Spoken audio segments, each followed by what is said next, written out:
Revisaremos la clase de esqueleto apendicular de los huesos del miembro inferior. Iniciamos con la introducción de este bonito GIF de un video de Shakira moviendo las caderas. Hace alusión a los huesos que vamos a ver. Lo dividimos igualmente por segmentos, así como el miembro superior. Acá consideramos cadera, lo que coloquialmente siempre nos referimos a cadera, es en conjunto la pelvis, formado por los huesos coxales. De ahí se continúa con el muslo, que es la articulación entre la cadera y la articulación de la rodilla. A ese nivel se encuentra el hueso fémur y en la parte inferior la rótula. Se continúa con la pierna, que está entre la articulación de la rodilla y la articulación del tobillo. A ese nivel se encuentran los dos huesos llamados tibia y peroné, siempre haciendo énfasis de cuál es lateral y cuál es medial. Y finalmente, en el segmento inferior, la última parte, tenemos a los huesos del pie, considerados tarso, metatarso y falanges. Iniciamos con el hueso coxal y siempre hay que hacer la diferencia entre hueso coxal o hueso ilíaco y la pelvis. Es diferente una vez que está articulado. El hueso coxal o el hueso ilíaco es la fusión de tres porciones diferentes, el ilion, el isquion y el pubis, que son 3 puntos de osificación en un inicio, en la etapa de desarrollo. Ya en la adultez es un solo hueso. Este es un hueso de tipo plano. Tiene una forma irregular porque es como si en la parte media tuviera una torsión para dirigirse hacia adelante. Ambos coxales se unen con el hueso sacro y con el coxis para formar la pelvis ósea. Se considera pelvis hasta que están articulados. Individualmente es hueso coxal y tenemos dos. Esta porción es el ilion, la que se encuentra en la parte superior. Esta es el isquion y esta el pubis. 3 porciones diferentes, 3 puntos de osificación diferentes que se unen para formar el hueso coxal. Esta es una vista lateral. Así lo observamos en una cara externa o cara lateral y en la parte media, estos 3 puntos diferentes, estos 3 elementos diferentes se unen, se osifican formando un solo hueso, que es el hueso coxal, desde una vista lateral. Y si lo vemos sin separaciones, porque en un hueso real no tiene delimitaciones ni colores, esto es lo que observamos, una cara lateral o la cara externa del hueso coxal con las diferentes salientes anatómicas que nos sirven como punto de referencia. Y en este dibujo observamos una cara interna, igualmente destacando las 3 porciones, ilion, isquion y pubis. Y esta es la contraparte, ilion, isquion y pubis. En la parte del pubis, ambos se van a articular para formar la sínfisis. Y a nivel del ilion se encuentra una carilla articular de cada hueso coxal para la articulación con el hueso sacro. Tomen en cuenta para la ubicación de este hueso que el pubis siempre se encuentra anterior y el isquion posterior. Hablando del ilion, se encuentra en la parte anterosuperior. Acá se denomina ala del ilion y destacamos la cresta ilíaca, la fosa ilíaca, que es la depresión medial que sirve de inserción para los músculos glúteos. Y también se encuentran las espinas ilíacas anterosuperiores. En rojo, la espina ilíaca anterosuperior y en verde, la espina ilíaca anteroinferior. En esta imagen que estamos observando la cara interna, y como lo sabemos, no observamos la cavidad acetabular y podemos ver la superficie articular en forma de oreja que se articula con la cara lateral del sacro. En esta observamos, igual delimitado en líneas punteadas, las 3 porciones. El isquion se encuentra en la parte postero-inferior. Isquion siempre es posterior. En este destaca que forma parte de la escotadura ciática mayor, esta porción que está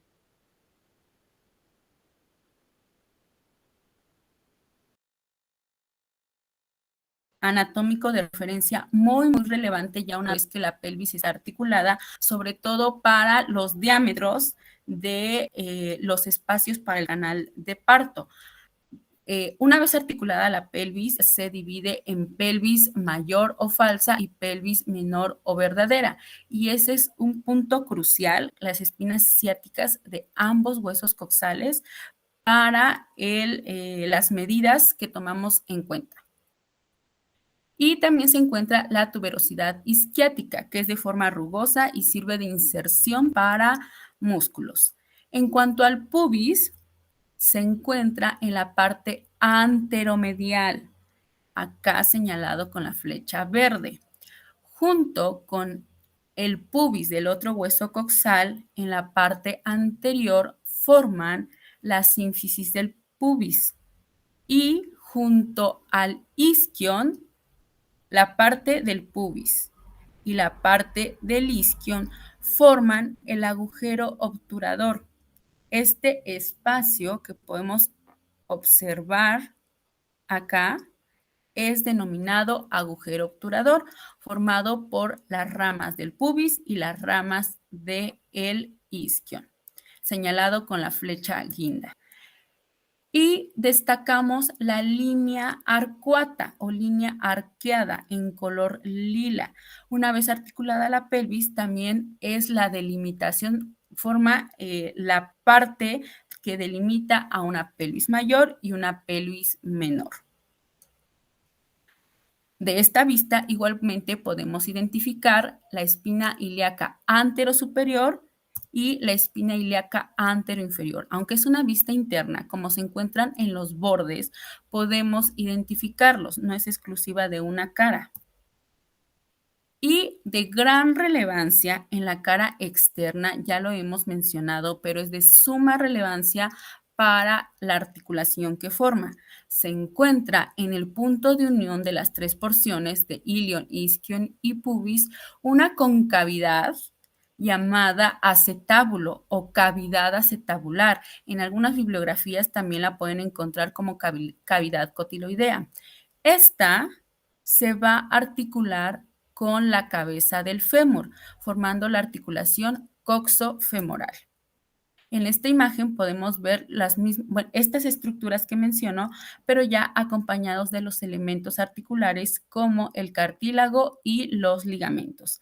Acá observamos la cabeza del fémur y la cavidad acetabular con un rodete de cartílago que es en donde se van a articular formando la articulación coxofemoral. Y esta estructura se encuentra y es una forma de identificar la cara lateral del hueso coxal. Ahora sí, hablemos de la pelvis. La pelvis es la articulación ya de un conjunto de huesos. Se encuentra en la parte del tronco inferior y posterior del abdomen. Es el lugar de transición del tronco de todo el cuerpo a los miembros inferiores y tiene forma más o menos de un embudo o de un cono truncado que se estrecha en la parte inferior, más o menos así. Esta forma se describe para tener como referencia que hay un embudo o cono truncado en la parte inferior. La pelvis está rodeada de paredes óseas que están formados por los propios huesos y también de diferentes ligamentos y grupos musculares. Una pelvis articulada se delimita en la parte anterior por la sínfisis del pubis, el propio hueso pubis de cada hueso coxal y también el agujero obturador. En cuanto a las caras laterales, podemos observar esta imagen en donde se considera al isquion, al acetábulo, parte de o gran parte del ilion y la tuberosidad isquiática. Son los elementos que podemos describir en la cara lateral de la pelvis. Y en la parte posterior está formada por la cara posterior del hueso sacro y del coxis. Así queda delimitada la pelvis una vez articulada con todos estos huesos. ¿Okay? Entonces acá podemos observar a ambos huesos coxales o huesos ilíacos articulados en la parte del pubis y en la parte posterior cada uno de estos va a estar articulado con el hueso sacro, formando un anillo bien delimitado. Y esta es una vista superior de una pelvis articulada. Por atrás, el sacro y el ala del sacro articulada con la carilla o porción articular del hueso coxal. Recuerden la línea arqueada o línea arcuata que mostrábamos hace un momento. Esta es la que va a delimitar este anillo que se toma en cuenta ya en una pelvis articulada. Y vean cómo desde arriba podemos observar estos dos elementos, estas dos salientes que son las espinas ciáticas. Si ven al fondo, la unión de todas estas estructuras de la pelvis desde una vista superior forma como una silueta de Mickey. Aquí podemos ver las orejitas y la cabeza. Bueno, esto es de mucha relevancia para el tipo de pelvis en las mujeres en el caso de un parto vaginal, porque estas estructuras da paso a que denominemos qué tipo de pelvis tiene cierta persona y si puede ser posible o no un parto vía vaginal para que el producto pase por el canal de parto. Entonces, otra vez, en la parte posterior se encuentra el sacro articulado a cada lado con las superficies articulares de los huesos coxales. Estos se dirigen hacia adelante por medio de la línea arqueada y en conjunto esta línea arqueada ya articulada, toda la pelvis, tomamos en cuenta o la denominamos línea inominada hasta la parte anterior que toma en cuenta al pubis y la articulación de la sínfisis. Todo este trayecto que está resaltado en color rojo delimita a la pelvis en superior e inferior o una pelvis falsa y una pelvis verdadera, que podemos explicar mejor en esta imagen, que es un dibujo más bien, en donde se cortaron a los huesos coxales y a este nivel es en donde estas líneas punteadas azules es la misma porción que aquí está resaltado con rojo, que se considera a partir de ahí pelvis mayor o falsa y pelvis de ahí hacia abajo, pelvis menor o verdadera. Incluso acá en este dibujo está representado el periné, que es un tipo, es el piso pélvico formado por los diferentes músculos. ¿Para qué tener en cuenta que es una pelvis falsa o una pelvis verdadera? Repito, por la cuestión de el que sea posible un parto vía vaginal o que este no pueda ser posible, porque hay pelvis que no son aptas para que se lleve a cabo. Hay diferencias entre las pelvis si hablamos de una pelvis masculina y una pelvis femenina. ¿Cuáles son estas características? Bueno, primero iniciamos con la pelvis masculina. Una pelvis masculina es más gruesa y más pesada. Es más profunda. La pelvis menor es estrecha y profunda. El orificio superior, que hace rato observábamos delimitado con la línea roja, es en forma de corazón y el estrecho inferior es relativamente pequeño. Si lo consideramos o si lo comparamos con el cono truncado o embudo que observábamos hace un momento, se vería así. Es más alto que ancho. Y como en la mayoría de estructuras anatómicas, en un hombre siempre van a ser un poco más grandes y un poco más pesadas en comparación de la mujer. Ahora vamos con las características de una pelvis femenina. Esta es más fina y ligera.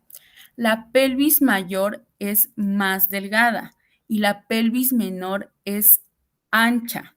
El estrecho superior tiene forma ya sea ovalada o redonda y el estrecho inferior es relativamente grande. Comparándolo con el cono, sería más ancho que alto. Esto por obvias razones, porque ahí se aloja el producto y hablando de producto de un bebé y también para las condiciones fisiológicas de tener un canal de parto adecuado. Por eso en la parte inferior es más ancha en comparación de una pelvis femenina. Entonces, regresamos. Pelvis masculina, más gruesa, más pesada y más alta que ancha. La femenina es más ligera y es más ancha, sobre todo en el estrecho inferior. Podemos destacar otras características, por ejemplo, que el ángulo que se forma a nivel de la articulación de la última vértebra lumbar de la L1 con el sacro. En la pelvis femenina, el ángulo es más cerrado a nivel del promontorio y en la pelvis masculina es mucho más abierto. Si lo comparamos con la forma de un triángulo, la pelvis femenina es más similar a un triángulo equilátero y la pelvis masculina a uno isósceles, más alto que ancho en la masculina, en la femenina más ancho que alto. Si tomamos en cuenta los agujeros obturadores, en la pelvis femenina son de forma triangular y en la masculina son circulares u ovalados. Y por último, el ángulo que forman las sínfisis del pubis. En una pelvis femenina es más amplio y en una pelvis masculina es estrecho, al igual que por ser más ancha la pelvis masculina, es de mayor tamaño, más o menos 50 milímetros, y en la femenina 45 milímetros.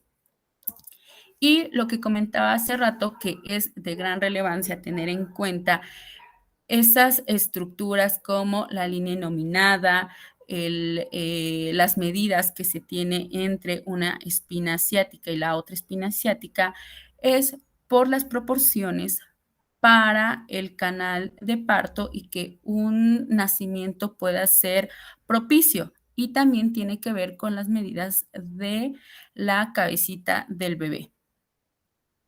Existen diferentes tipos de pelvis. Aún en una pelvis femenina hay variantes. No quiere decir que todas son aptas para un alumbramiento. La pelvis idónea o normal, si queremos darle un atributo, es la de tipo ginecoide, como la que ya describimos, con un agujero mayor de tipo redondeado o más o menos ovalado. Esta es el tipo de pelvis más apta para que pueda haber un parto vaginal. También existe la de tipo androide, que tiene forma de corazón desde mi perspectiva. En esta, tal vez, según las circunstancias, sí se pueda dar un parto. En la ginecoide y en la androide son aptas para que pueda haber un parto vía vaginal.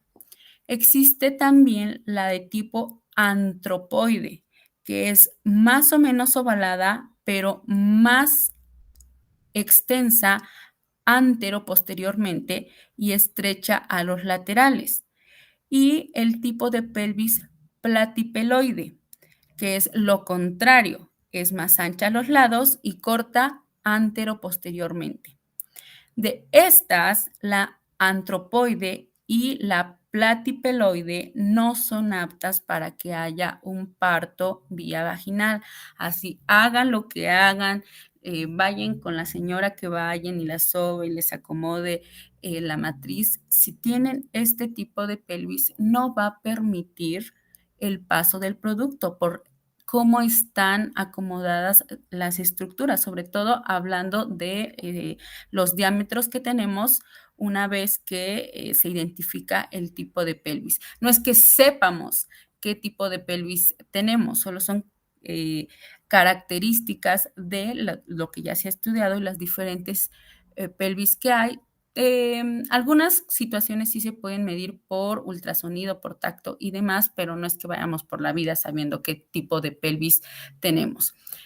En conclusión, la idónea es la de tipo ginecoide y todo esto puede ser variable dependiendo también de la genética. Uno no lo decide.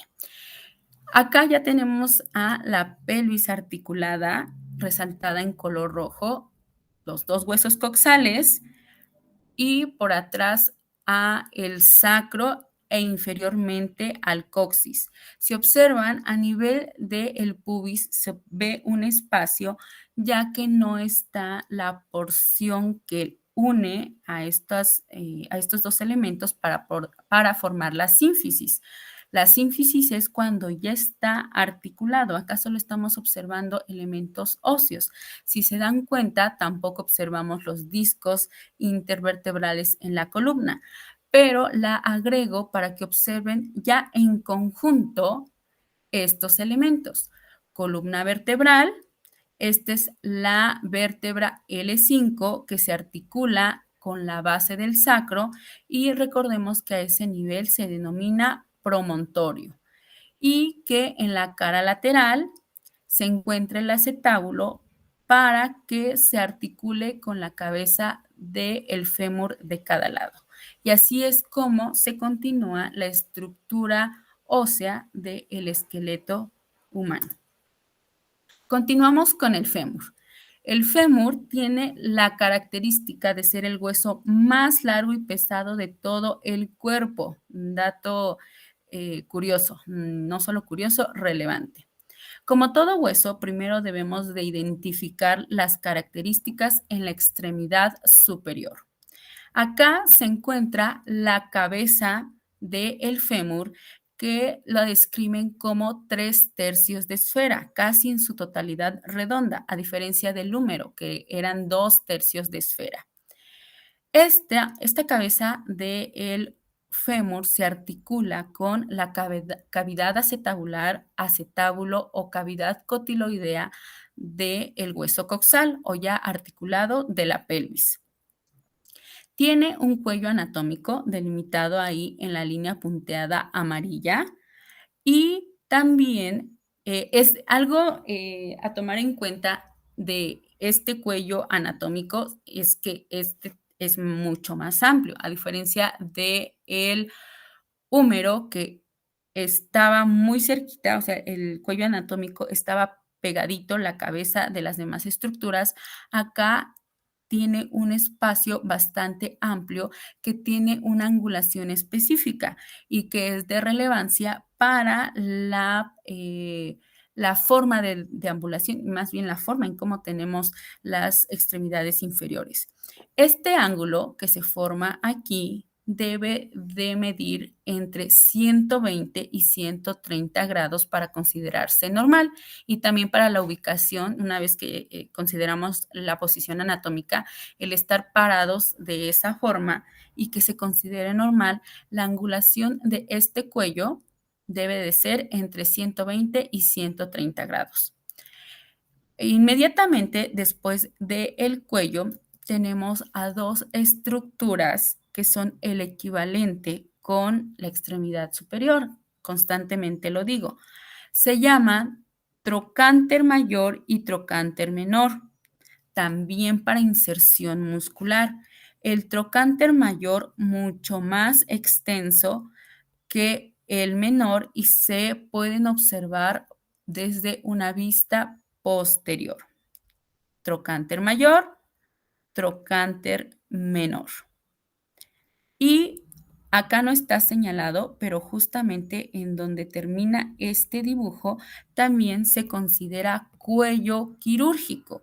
Entonces, tanto el húmero como el fémur en la extremidad superior se describe cabeza, cuello anatómico, trocánter mayor, trocánter menor y cuello quirúrgico.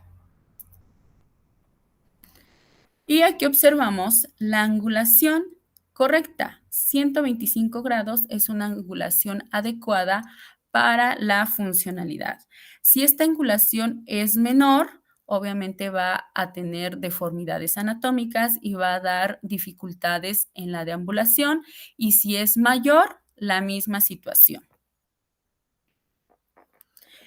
En esta imagen observamos la cara lateral, la cara anterior y la cara posterior del fémur, este que es el hueso más grande y pesado de todo el organismo. En una cara lateral realmente no hay más que decir, es de forma más o menos recta. En una cara anterior, acá observamos la cabeza, el cuello, el trocánter mayor, podemos verlo desde una vista anterior, y que el cuerpo se desplaza o se puede observar en su ubicación de lateral, así como va descendiendo hacia medial. Este hueso no se ubica totalmente recto. Está así para la distribución del peso. En la extremidad superior se encuentra de forma medial y se va dirigiendo hacia abajo de forma lateral. En la cara posterior del fémur, acá podemos observar ambos trocánter o tubérculos, el mayor y el menor. Podemos observarlos mejor que desde una vista anterior. Y hablando de la extremidad inferior de este hueso, destacamos estas dos porciones llamadas cóndilos, y a cada lado también se encuentran los epicóndilos para inserción muscular. En el extremo inferior, acá encerrados en el círculo naranja, se encuentran los cóndilos del fémur o cóndilos femorales que se articulan con la tibia y también con la rótula. El extremo inferior del fémur se articula con la rótula en su cara anterior. Y ahí podemos observar a ambos huesos ya articulados en la parte superior con la pelvis y en la parte inferior con la tibia y la rótula. Y trayendo a colación, no olviden que en la médula ósea de los huesos largos se lleva a cabo la hematopoiesis, que es la formación de células sanguíneas. La rótula. Este es un hueso que podemos palpar, que se encuentra en la parte anterior de la articulación de la rodilla. Es de forma triangular, de base superior y de vértice inferior. Tiene una forma aplanada, que es plana por delante, y atrás se encuentra la superficie articular para los cóndilos del fémur. Acá tenemos un dibujo en donde el fémur y la rótula fueron cortados transversalmente para que veamos la ubicación de cómo están articulados. Estos son el cóndilo medial y el cóndilo lateral del fémur, y frente a estos se articula con la rótula o también denominada patela. En la base de la rótula se inserta el tendón del cuádriceps.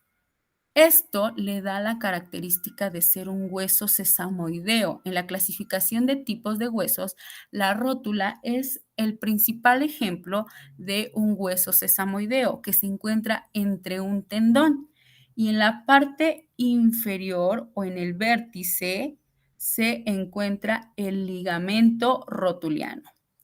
La extremidad inferior del fémur a través de los cóndilos, la rótula o patela y la extremidad superior de la tibia forman la articulación de la rodilla y eso nos permite la flexión y extensión a nivel del muslo y de la pierna. Acá observamos imágenes que nos ayudan a identificar las características que ya nombramos. Están los cóndilos del fémur inferior a la tibia y acá entre el tendón del cuádriceps y el ligamento rotuliano está la rótula. Acá observamos ya con elementos articulares. Recuerden que lo blanco o azulado en un dibujo que representa algo anatómico hace referencia a cartílago y acá ambos cóndilos están cubiertos por cartílago. Acá están los meniscos, uno de cada lado. Cada menisco se va a articular con el cóndilo del fémur y en la parte anterior la rótula. En este dibujito podemos observar esa forma triangular que se describe. Esto es una vista más o menos lateral y en una flexión, igualmente ambos cóndilos, la rótula en la parte superior el tendón del cuádriceps y en la parte inferior el ligamento rotuliano. Entre esta articulación existen diferentes elementos de sostén como son los ligamentos. Están los ligamentos cruzados anterior y posterior y los ligamentos laterales que forman esta articulación. Y acá tenemos otra imagen en donde separan a estas estructuras óseas para hacer referencia acá en las líneas punteadas a los cóndilos que se articulan a nivel de la meseta tibial con la tibia a través de los meniscos y entre ellos pues existen ambos ligamentos. Este dibujo es en una extremidad inferior flexionada, como cuando estamos sentados. Entonces la rótula se desplaza hacia la parte superior. Y esta imagen me parece increíblemente bonita para describir todo lo que ya vimos, o sea, una imagen realista. Tenemos ambos cóndilos del fémur, están cubiertos por cartílago. Acá vemos a los ligamentos cruzados. Ven, este es el ligamento cruzado anterior y este es el ligamento cruzado posterior. Cada cóndilo está en contacto con los meniscos que forman el platillo tibial a nivel de los cóndilos de la tibia. Este es el fémur y este hueso es la tibia. Incluso en esta misma imagen podemos observar a la cabeza del peroné articulada con la tibia y una porción del cuerpo. A los lados también los ligamentos laterales y no observamos la rótula, pero la extremidad superior la extremidad inferior del fémur y la extremidad superior de la rótula pueden observarse increíblemente bien y es una imagen realista de cómo está en realidad en el cuerpo humano. Este GIF es para destacar que en el muslo, en la cara anterior, se encuentra el músculo cuádriceps, formado por diferentes vástagos, 4 para ser exactos, de ahí el nombre, cuádriceps, que se unen en un tendón conjunto que va a estar unido a la base de la rótula. Y para hacer relevancia y destacar que aquello que denominamos pierna no es pierna, es el muslo. Pasando con la tibia, Este es el hueso o parte, que son dos, que forma la pierna del lado medial. La tibia es medial.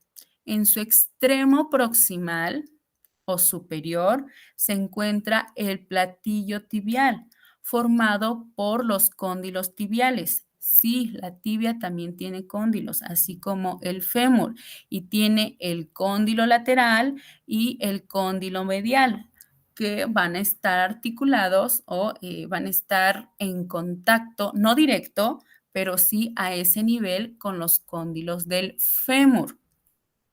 El cóndilo lateral tiene la carilla articular para unirse y articularse con la cabeza del peroné. En el cuerpo destaca la tuberosidad de la tibia, que sirve de inserción para el ligamento rotuliano.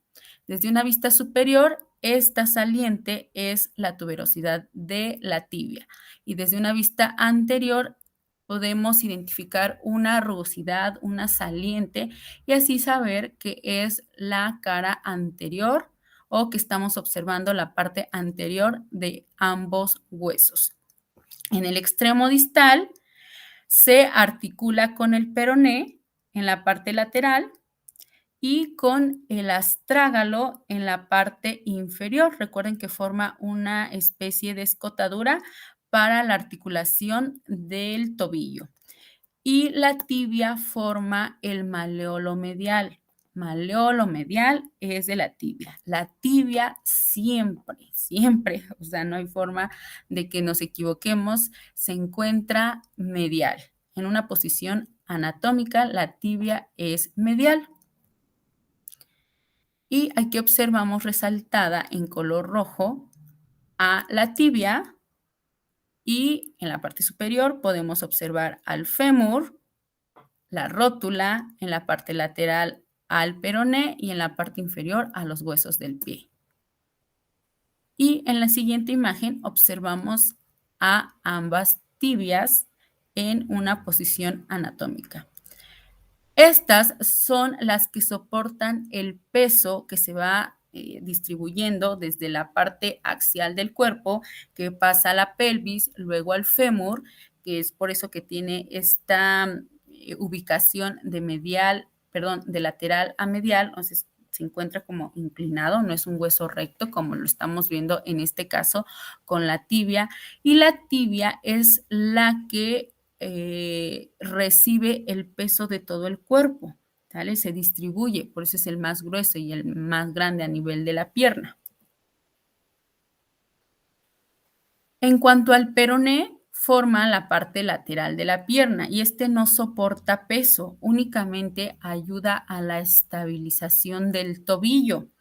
En el extremo proximal se encuentra la cabeza, que se articula con la tibia, y en el extremo distal forma el maleolo lateral, y este también se articula con el astrágalo. Obviamente también con la tibia, pero forma esa escotadura que va a unirse al astrágalo.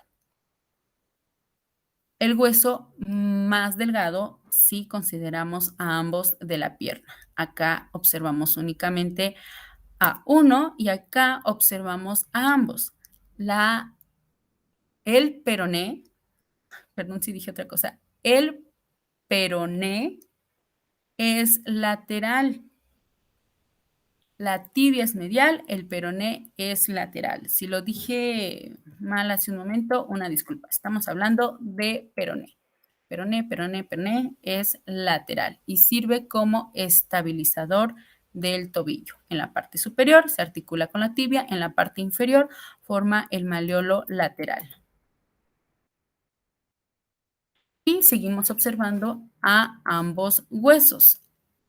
Acá podemos ver esta saliente que es la tuberosidad en donde se inserta el ligamento rotuliano.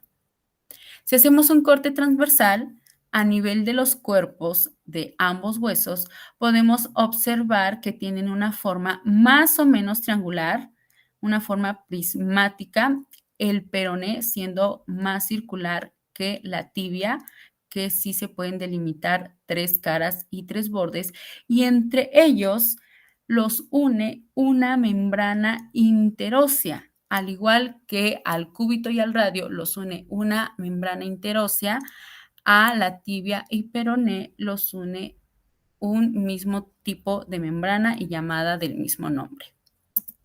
Si observamos la parte inferior de ambos huesos, este es el peroné y el resto, en mucho mayor proporción, es la tibia. A cada lado con los maleolos, que son las salientes que podemos palpar a nivel del tobillo. Y esta escotadura se articula con el astrágalo de los huesos del pie. Este tipo de articulación, específicamente en la parte inferior, se denomina sindesmosis. Es un tipo de articulación entre dos huesos que los va a unir una membrana, donde se encuentra esta entre la tibia y peroné en la extremidad inferior. Acá observamos a ambos huesos por separado. Esta es la parte lateral de la tibia y esta es la parte medial del peroné. Una vez articulados, se observa de esta manera, ¿vale?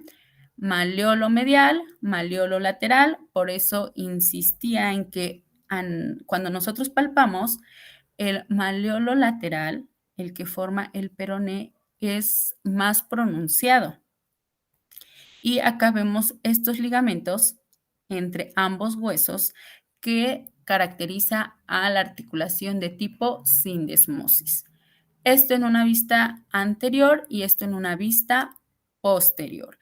Y si los observamos desde abajo, podemos ver cómo es muy similar al dibujito que ya vimos hace un momento. ¿Sale? Están unidos por medio de ligamentos. Acá el maleolo lateral del peroné y el maleolo medial de la tibia. Este tipo de articulación es sindesmosis, de las pocas, es el claro ejemplo de un tipo de articulación de tipo sindesmosis, unidos por un ligamento. Huesos del tobillo. Más bien enfocándonos a todos los huesos del resto del pie.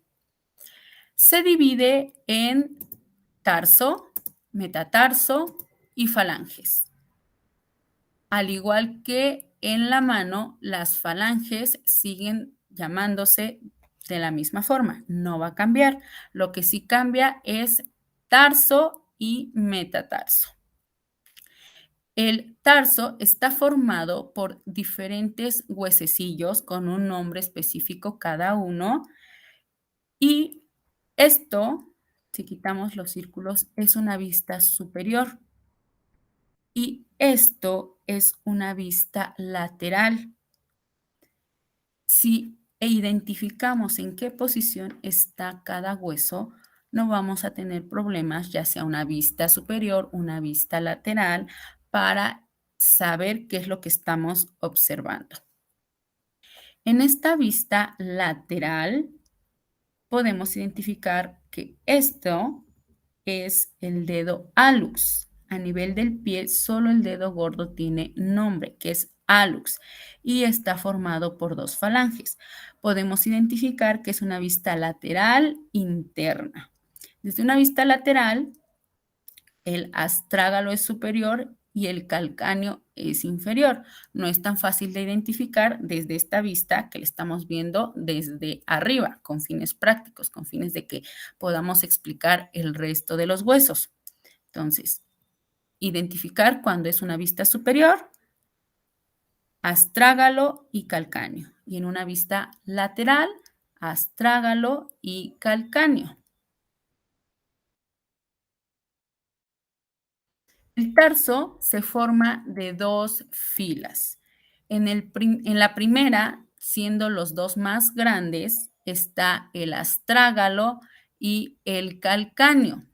El astrágalo por la parte de arriba, el calcáneo por la parte inferior.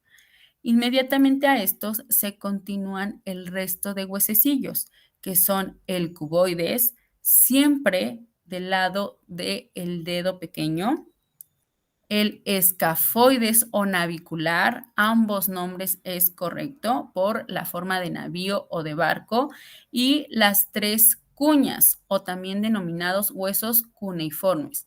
Primero, segundo y tercer cuneiforme o cuña medial, intermedia y lateral. Estos son los huesos que forman al tarso. Recuerden, en la mano carpo, en el pie tarso. Ambos se distribuyen en dos filas. La diferencia es que en el carpo son 4 y 4 y en el tarso son 2 y el resto. Los más grandes, calcáneo, el que forma el talón, y astrágalo, son los de la primera fila. Y esta porción es la que se va a articular con la escotadura entre la tibia y el peroné.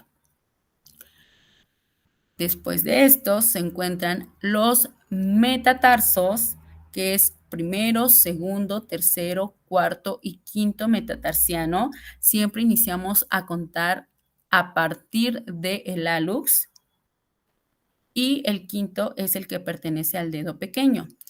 Y finalmente las falanges. Primera, segunda y tercera falange o proximal, media y distal, excepto en el hallux, que solo está formado por dos, aunque estas son más grandes que el resto. Tenemos vista lateral de los huesos del pie. Recuerden que el cuboides siempre se va a encontrar del lado del dedo pequeño o del dedo chiquito. En la parte superior, astrágalo, inferior, calcáneo. Y creo que nada más de estas vistas. Tarso, metatarso y falanges. Tarso, metatarso y falanges. Y aquí observamos una imagen más realista. Podemos ver, sí podemos delimitar cada uno de los huesos y esta porción más o menos cuadrilátera, se va a articular con la tibia y el peroné formando un tipo de articulación troclear por la forma que tiene. Este hueso que acaba de aparecer, que de momento parece una papa, que se ve muy raro, es el calcáneo, solo que hasta ahorita lo hemos visto articulado con el astrágalo, pero si lo vemos solo, tiene esta forma y superficies articulares para el resto de los huesos. Esta superficie y esta superficie es para la articulación con el astrágalo y esta con el cuboides. Entonces, esto que están observando acá es el talón, lo que nosotros podemos palpar. Esta saliente es esta misma, pero acá lo observamos de forma individual, sin que esté articulado con otros. La imagen es un corte coronal de las estructuras que ya mencionamos. Peroné formando el malleolo lateral, tibia formando el malleolo medial y cortado el hueso astrágalo, que tiene una forma más o menos cuadrilátera, e inferior a este, el calcáneo. Esta porción es el talón, ¿ok? Entonces, identificar en este corte los huesos desde una vista posterior. Acá tenemos el malleolo lateral, que en proporción es más grande que el medial. Acá tenemos la articulación de tibia y peroné en su extremidad inferior.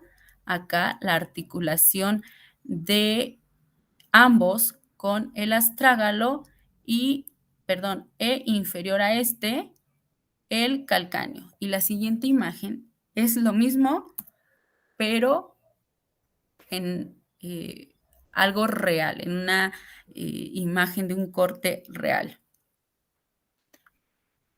Tibia, peroné, astrágalo y calcáneo. Obviamente es a diferente nivel por el tamaño del calcáneo, el corte es más adelante y estamos observando un pie derecho, estamos viendo desde atrás. Acá el maleolo lateral, maleolo lateral formado por el peroné unido con el hueso astrágalo e inferior a este, el calcáneo que forma el talón. Acá ya podemos ver otros elementos como ligamentos, músculos y demás, pero la función es identificar estas estructuras, porque si los pongo a identificar, por ejemplo, en este dibujo, les cuesta mucho. Entonces, ya explicamos cada uno de estos y aquí estamos viendo una imagen realista. Tibia, peroné, astrágalo, calcáneo. Vista lateral de los huesos del pie y acá una imagen más realista. Astrágalo en la parte superior, calcáneo. Del lado del calcáneo, por el dedo chiquito, está el cuboides. Adelante del astrágalo, el escafoides o navicular, las tres cuñas, metatarso y falanges. Este es el hueso calcáneo. Sí, desde esta vista se ve totalmente diferente, pero sigue siendo calcáneo. Y esto que parece papa también es el calcáneo. Calcáneo visto lateral, calcáneo vista superior. Podemos observar las partes o superficies articulares que van a estar unidos con el resto de los huesos. Esta y esta es para la articulación con el astrágalo. Y esta para la articulación con el hueso cuboides. Entonces, ambos son calcáneos, desde una vista lateral acá y desde una vista superior. Desde esta vista, si arriba colocamos el astrágalo, queda de esta forma. Y esta parte podemos observarla en este dibujito más a la forma de tróclea. Adelante del astrágalo se encuentra el hueso escafoides o navicular y adelante del calcáneo en la parte articular que resta se encuentra el hueso cuboides. Entonces, analicen muy bien estas vistas para que puedan entender cómo es que están unidos y cómo obviamente se ve diferente si tenemos una vista lateral o si tenemos una vista superior. En colores, resaltado en este GIF está el tarso de los huesos del pie. En verde, en esta imagen, todos los huesos metatarsianos y finalmente en diferentes colores que parecen colores de reggae, las falanges. Recuerden, a nivel del pie, tarso, metatarso y falanges. Para conclusión, solo quiero comentarles que todos nacemos con el pie plano, todos, absolutamente todos. Y conforme va en la parte del desarrollo, a partir de los 6 años se tienen que formar los arcos plantares. Si después de los 6 años no están formados estos arcos, entonces se tiene que acudir primero con el pediatra para la valoración y muy seguramente después con el ortopedista pediatra para saber qué tipo de tratamiento implementar en caso de que así se requiera. Los arcos plantares se forman después de los 6 años. Antes es esperado que se considere pie plano, posterior ya no. Y con esto finalizamos las características que deben de saber, conocer, analizar e interpretar de la extremidad inferior. Si me equivoqué en algún detalle en cuanto lateral o medial, suele pasar porque de momento mi mente está pensando en otras cosas, pero analícenlo en qué parte y ustedes ya saben. Siempre básense en la posición anatómica, básense en lo que ya revisamos en clase. Si hay algún tipo de error, obviamente manifiéstenlo, no se queden con información inadecuada porque ustedes ya tienen que hacer el análisis en conjunto de todo lo que ya revisamos y lo que van a observar de esta clase.